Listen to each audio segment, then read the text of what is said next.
Hello everyone, welcome back to my channel girl with no job. সবাই কেমন আছো? আশা করি সবাই ভালো আছো। আজ রবিবার, অম্বাবচী আজ থেকে শুরু হচ্ছে, তাই এই ব্যবস্থা। পুরোপুরি কোনো সময় মায়েদেরকে ঢাকতে আমার মন চায় না, তাই আমি এইভাবে ঢেকেছি। অনেক দিন ধরেই মনটা একটু ঘুরতে যাব করছে। আজকে রবিবারটা ভাবছি একটু কোথাও বেরোবো, দেখা যাক কোথায় যাই। সকাল সকাল পুজোটা সেরে নিয়েছি, আর এদিকে মাম্মা ঘুমিয়ে পড়েছিল নিচে, তাই ওকে বিছানার মধ্যে রেখেই আমি আগে বিছানার চাদরটা তুলে নিচ্ছি। ওই যে আগের ভিডিওটা তোমাদের বললাম যে অনেক পিঁপড়ে হচ্ছে, আর তাছাড়া না এই বর্ষার মধ্যে এই চাদরটা বেশ কয়েকদিন ধরে পাতা ছিল, তাই আমার মন চাইছে না যে এই চাদরের মধ্যে শুই বসি বা কিছু।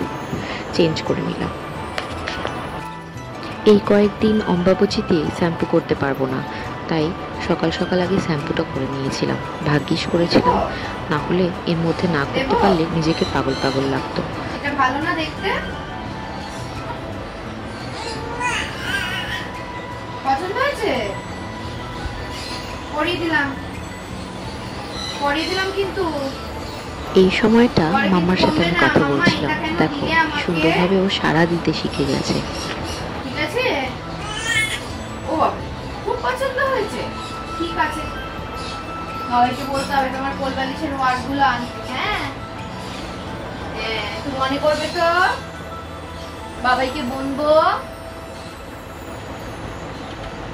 মেয়ের কোলবালিশের ওয়ার্ডগুলো আনবে না। হ্যাঁ, তাই বাবাই এখন বলেছে তোমাকে? বাবাই তো তাই?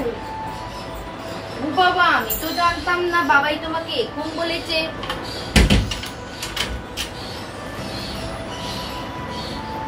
অনেক দিন ধরে কোথাও ঘুরতে টুরতে যাওয়া হয় না, তো তা তোর বাবাকে বললাম যে চলো ঘুরতে যাই একটুখানি। তো কাছে পিঠে একটু যাচ্ছি, কোথায় যাচ্ছি না যাচ্ছি, কি করছি না করছি সবটা শেয়ার করবো তোমাদের সাথে। ভিডিওটা যদি ভালো লাগে তাহলে অবশ্যই লাইক করো, আর চ্যানেলটাকে সাবস্ক্রাইব করে রেখো নতুন নতুন ভিডিও পাওয়ার জন্য। কি পড়ছি, রেডি হচ্ছি কিভাবে, সবটা শেয়ার করবো তোমাদের সাথে। চলো দেখতে থাকো ভিডিওটা। এটা ছিল আমার আজকে ঘুরতে যাওয়ার আউটফিট। কি করব বলো, অনেক জামা কাপড় এখন আর গায়ে হচ্ছে না। শার্টটা আমার খুব প্রিয়, অনেকদিন পরা হয় না, তাই ভাবলাম এটাই পরি। একটু টাইট হচ্ছিল ঠিকই, তবে সাজুগুজু করার পর নিজেকে একটু অন্যরকম লাগছিল।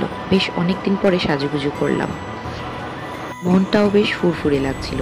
বাইরে বেরোচ্ছি আফটার অল, আর বাইরে বেরোচ্ছি কোনো মেডিকেল পারপাসে নয়, কোনো রকম প্রয়োজনে নয়, শুধুমাত্র একটু ফ্রি টাইম কাটাবো বলে।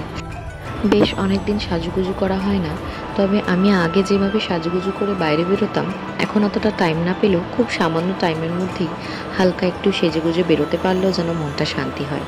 আর এই খোলা আকাশটা দেখে, গান শুনে, একটু রিল্যাক্সভাবে বাইরে বেরোতে পারলে মনটা এমনি তরতাজা হয়ে যায়। তোমাদেরও নিশ্চয়ই এই জিনিসটা হয় বলো?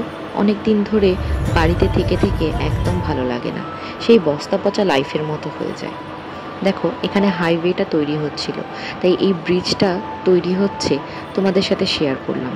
আমাদের এখানে ব্রিজ হাইওয়েগুলো এত সুন্দরভাবে নতুন করে কানেক্টেড হয়ে যাচ্ছে যে তাড়াতাড়ি কোনো জায়গায় পৌঁছে যাওয়ার একটা খুব সুন্দর উপায় বার হয়ে যাচ্ছে। এই আগের রোডটার নাম ছিল কিন্তু বেলঘরিয়া এক্সপ্রেসওয়ে। তো এক্সপ্রেসওয়ে থেকে কল্যাণী হাইওয়ে খুব সুন্দরভাবে ওভারব্রিজের মাধ্যমে কানেক্টেড হয়েছে, আর সুন্দর পাকা রাস্তা হওয়ার কারণে আমরা খুব তাড়াতাড়ি যেখানে যাচ্ছি ঘুরতে সেখানে পৌঁছে গিয়েছিলাম মাত্র 45 মিনিটের মধ্যে। এই যে আমরা চলে এসেছি আন্ডারগ্রাউন্ডে কার পার্কিংয়ে। দেখো কত প্রচণ্ড ভিড়, কতগুলো সারি সারি গাড়ি রয়েছে। পার্কিংয়ের জন্য অনেকটা টাইম আমাদের ঘুরতে হলো, ঘুরে অনেকটা ভেতরের দিকে আমাদের গাড়িটা আমরা রাখতে পেরেছি। তারপরে লিফটের মাধ্যমে ওপরে এসেই দেখছি কি সুন্দরভাবে একটা প্রোগ্রাম হচ্ছে। এটা একটা ব্যান্ড, আমার দেখা নতুন ব্যান্ড, দি ম্যানেজার্স। সুন্দর গান করছিল, বেশ সুন্দর গান হচ্ছিল। তবে এত প্রচণ্ড ভিড় রবিবার হওয়ার কারণে যে আমরা ভিড়টা একটু অ্যাভয়েড করে ভেতরের দিকে ঘুরতে যাব। একটু দাঁড়িয়ে কিছুক্ষণ দেখে নিলাম কারা কারা গান করছে, কি গান হচ্ছে, দেখে ভালোও লাগলো। এখানে বোধহয় প্রত্যেক রবিবারই কিছু না কিছু প্রোগ্রাম লেগেই থাকে।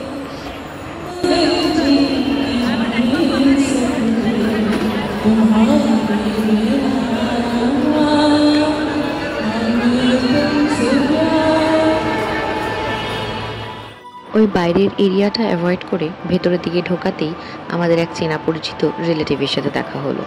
তাদের সাথে বেশ কিছুক্ষণ গল্প করে আবার আমরা আমাদের মতো ঘুরতে শুরু করলাম। এই যে সাবওয়েটা দেখছো, এখানে কিন্তু বেশ কয়েক বছর আগে আমি খেয়েছিলাম। আর এরা খুব ফ্রেশলি খাবার নিজের মতো করে বানিয়ে দেয়, মানে তোমরা যা যা দিয়ে বানাতে চাও সেইভাবে ওদেরকে বলে দিলে ওরা সেইভাবেই খাবারটা বানিয়ে দেবে। এই ধরো বার্গার, কোনো হট ডগ, এরকম কাইন্ড অফ জিনিসপত্র পাওয়া যায়। আর খাবারগুলো খুবই ফ্রেশ থাকে। হ্যাঁ, তোমরা ঠিকই চিনতে পেরেছো, এটা CC2, সিটি সেন্টার 2। আর CC2 এর সবচেয়ে ভালো জায়গা, সবচেয়ে প্রিয় জায়গা আমার এই কর্নারটাই মনে হয়, কেন জানি না। না, এই ব্লু স্টোনের জন্য নয়, তবে এই যে এইমাত্র কসমেটিক্স এরিয়াটা দেখালাম, ঠিক ওই কারণেই। মেয়েদের তো কসমেটিক্সের জিনিস খুবই পছন্দ। আর আমার সবচেয়ে প্রিয় ব্র্যান্ড বলতে সুইস বিউটি ভীষণ ভালো লাগে। আমি এখনও পর্যন্ত সুইস বিউটিটা ব্যবহার করি। এই যে দেখো, বিচ্ছুদি গ্রেটকে একবার শুধু বলা হয়েছে যে চল তোকে জুতো কিনে দেওয়া হবে, সে আনন্দে জুতো কিনতে চলে এসছে। আমরা খাদিমসে ঢুকেছিলাম CC2-তে। এটা পুরোপুরি আনপ্ল্যান্ড ছিল, কোনো রকম প্ল্যান করে আসিনি যে এখান থেকে কেনাকাটা করব। তবে ছেলেটার ক্রক্সের একটা জুতো ছিল, আর সব সময় পরার জন্য এই ক্রক্সটা সব জামা কাপড়ের সাথে মানায় না, তাই ওর বাবা ওকে একটা কিটো কিনে দিল। খাদিমসে ঢোকার পরই আমার কিন্তু একটা জায়গায় চোখ পড়েছিল, এটা হচ্ছে এই অফ জায়গাটা। এই অফ কর্নারটা 50% অফে ছিল।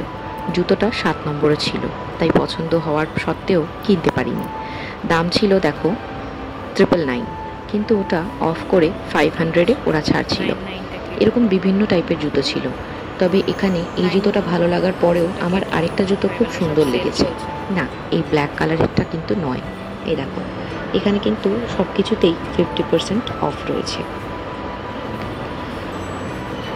এই যে আমার এই কাইন্ডের জুতোগুলো খুব ভালো লাগে, কিন্তু এটা আমার ব্রাউন কালারের কেনার একটা ইচ্ছে ছিল।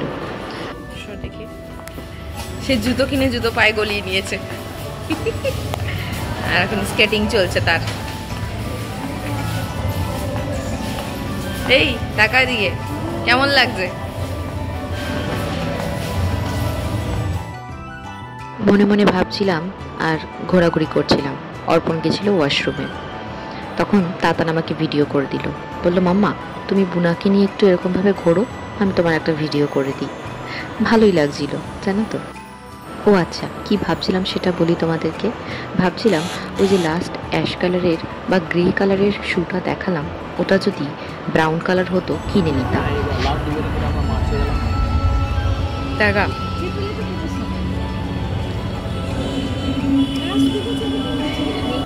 এখানে আমরা একটু রিফ্রেশ হওয়ার জন্য চা খাচ্ছিলাম, আর তাতান কোল্ড ড্রিঙ্কস আর ফ্রেঞ্চ ফ্রাই। ওর এই দুটো জিনিস হলে আর কিছুই চাই না। একটু খাওয়া দাওয়া সেরে KFC-তে গেছিলাম, তবে দেখলাম যা প্রচণ্ড ভিড়, আমাদের অর্ডার পেতে পেতেই অনেকটা টাইম লেগে যাবে। তাই ঠিক করলাম যে রাস্তায় কোনো খাবার দোকানে দাঁড়িয়ে খাবারটা খাবো, মানে আমাদের ডিনারটা সারবো। এখন চলে এসেছি আন্ডারগ্রাউন্ডে। দেখো কত চারিদিকে গাড়ি, আর এই যে পুরো রোডটা ধরে দেখছো আমার বাঁ দিক আর ডান দিক, কি আর প্রচুর মডেলস দাঁড়িয়ে রয়েছে। আমার মনে হয় ওনারা হয়তো এই গ্রাউন্ড ফ্লোরে কিছুটা জায়গা ভাড়া নিয়েছিল, অর্পণও তাই গেস করছিল। কি আর এতগুলো গাড়ির মধ্যে আমার একটা মডেল খুব পছন্দ হয়েছিল, কালারটাও খুব সুন্দর ছিল। তবে আমার মাহিন্দ্রার থার ভীষণ পছন্দের। তোমাদের পছন্দের গাড়িটা কমেন্ট করে আমাকে জানিও, তাহলে আমার ভালো লাগবে। এই যে আমরা লাস্ট অব্দি ডিসাইড করলাম সোদপুরের KFC-তেই খাবার খাবো। তবে সেই দিনকে ওখানে বসে আর খাবার খেতে পারিনি, মাম্মা একটু কান্নাকাটি করছিল, তাই খাবারগুলো প্যাক করে এনে বাড়িতেই বসে খেয়েছিলাম। আজকের মতো এখানেই তাহলে ভিডিওটা শেষ করি। সবাই খুব ভালো থেকো, দেখা হবে আবার নেক্সট ভিডিওতে। ততক্ষণের জন্য চ্যানেলটা কিন্তু সাবস্ক্রাইব করে নিও, আর ভিডিওটা ভালো লাগলে অবশ্যই লাইক করো, কমেন্ট করো, শেয়ার করো। টাটা।